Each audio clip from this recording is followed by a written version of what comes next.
نام من جوویک دلاکروز است، اما نام مسلمانی من حال محمد ناصر است. محمد ناصر یوسف که بسیار طولانی است و 38 ساله هستم. ما از دبی هستم، اما در فیلیپین به دنیا آمدم و در سال 2009 مسلمان شدم که او وقت ماه رمضان بود و ما 33 ساله بودم.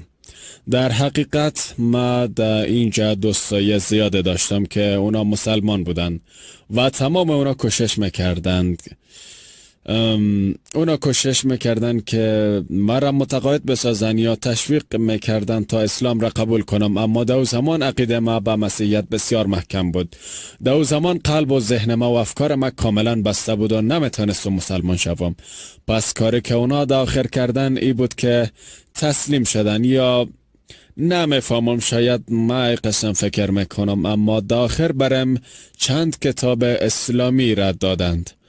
لحظه که ما خواندن او کتابا را خلاص کردم مثل ای بود که تمام چیز برم واضح شد و ما پیش نزدیکترین دوستی که در یو بود رفتم و گفتم که مرا به مسجد ببرم، میخوایم مسلمان شوم.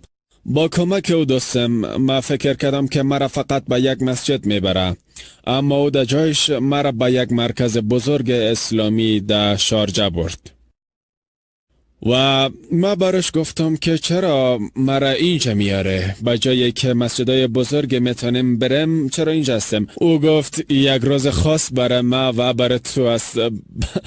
به می خاطر حالی هم میتونم او را احساس کنم.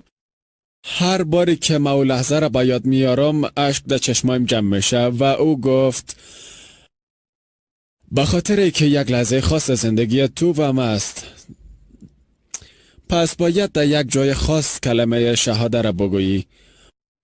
بزرگترین نگرانی ما قبل از مسلمان شدن خانواده ما بود، چون که تمام اونا مسیحی هستن و چیزی که فکر میکردم ای بود که شاید اگر ما دین ما تغییر بتم شاید اونا نتونن ای را قبول کنن و سر ما انتقاد کنن. نگرانی دیگه ما جامعه هم بود. ما با خود فکر میکردم که مردم دربارم چی فکر میکنن، به خاطر که به نظرم در شهر ما تنها مسلمان هستم و وقتی که برای رخصتی اونجا برم با ایرشای زیادم اونا شاید با خود فکر کنن که او خدایی حتما تروریست است یا یک چیز. به طور عموم مسلمان ها بسیار خوب هستند و چیزایی که مردم در مورد مسلمان ها میدانن چیزی است که رسانه ها نشان میتن.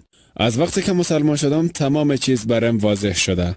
قبل از این من عادی بودم. فیلیپینی ها مدلای موهای عجیبی دارن و ما ابروهای ما کاملا می تراشیدم، دستکش های عجیب می پوشیدم، بسیار کارای بد ما قبلا بسیار دیوانگی می کردم. حال من می فهمم که چه قسم خود به دیگران نشان بدم، طریقی که با دیگران صحبت می کنم، چه طور از کلمات بد دوری می کنم، چه طور تمام چیز من مرتب می کنم، از لباس گرفته تا کل چیز که مردم مرا او قسم ببینن و به نظر اونا یک شخص معقول دیده شوم، یک شخص عادی.